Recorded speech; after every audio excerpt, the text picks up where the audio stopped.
tanpa berniat memberi kesan buruk kepada agama Kristen dan meninggikan agama Islam. Inilah kesaksian yang disampaikan oleh Rabi Yahudi anti-Zionis bernama Yisrael David Weiss dalam vlog Menachem Ali Official yang bersaksi atas penganiayaan kaum Yahudi oleh kaum Kristen yang berlangsung di Eropa selama ribuan tahun dan pemaksaan agama serta pengusiran kaum Yahudi dari Eropa pada tahun 1492 oleh kaum Kristen, dan selanjutnya kaum Yahudi ditolong oleh umat Islam. Kenyataan ini membuat kita bangga atas keluhuran budi umat Islam. Mari kita saksikan fakta sejarah yang disampaikan oleh Rabi Yahudi tersebut.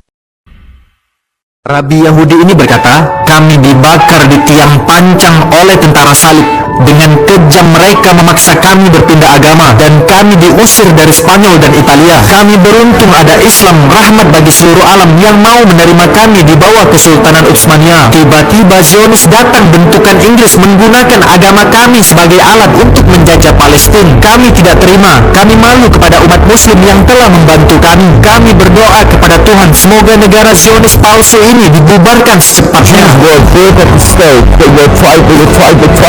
Convert Jews in the Crusades by the Inquisition, and where did they expelled from Spain, from Italy, where did the Jews go? The Muslim lands, Iran, wherever you like Palestine, it was under the Ottoman Empire, surrounded with the Zionists to come along, that it should be the speedy and peaceful dismantling, was that humiliated because the Zionists took. Bagaimanakah sebenarnya kisah penderitaan kaum Yahudi tersebut?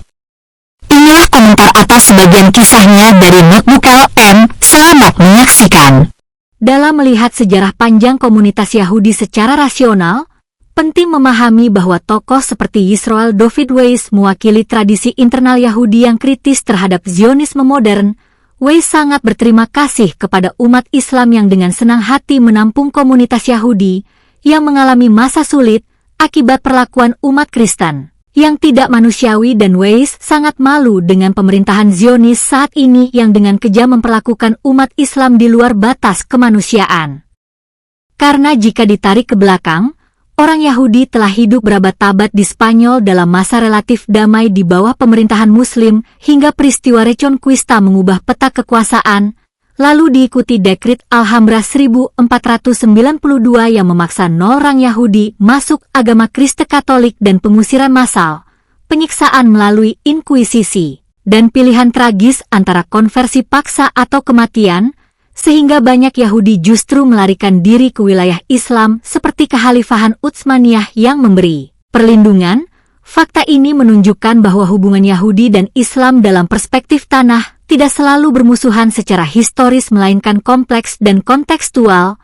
Lalu ketika memasuki era modern muncul Zionisme sebagai gerakan politik nasionalisme Yahudi yang ingin mendirikan negara di Palestina. Namun sebagian rabi tradisional menolaknya karena menurut mereka kembalinya bangsa Yahudi ke tanah itu harus menunggu kehendak Tuhan secara langsung, bukan proyek politik manusia.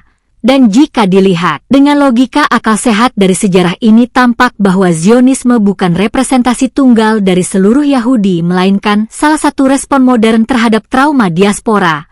Kemudian jika dikaitkan dengan pembahasan teologis seperti dalam Kejadian 4 ayat 6-16 yang memuat 11 ayat dialog langsung Tuhan dengan Kain.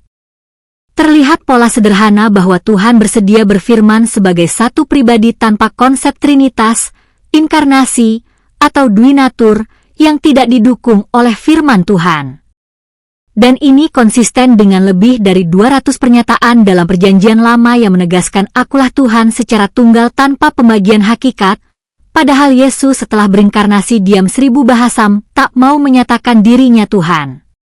Apakah ini bukti Yesus bukan Tuhan seperti yang dipercaya oleh kaum Kristen? Sehingga secara rasional muncul pertanyaan, apakah konsep teologis yang berkembang kemudian selaras atau justru merupakan interpretasi tambahan yang tidak eksplisit dalam teks awal? Maka dari sudut pandang sejarah dan teks, baik dalam isu politik Zionisme maupun konsep ketuhanan, terlihat bahwa realitas jauh lebih kompleks daripada narasi tunggal. Dan pendekatan logika sederhana justru membantu membedakan antara fakta historis, interpretasi teologis, dan perkembangan ide yang terjadi belakangan.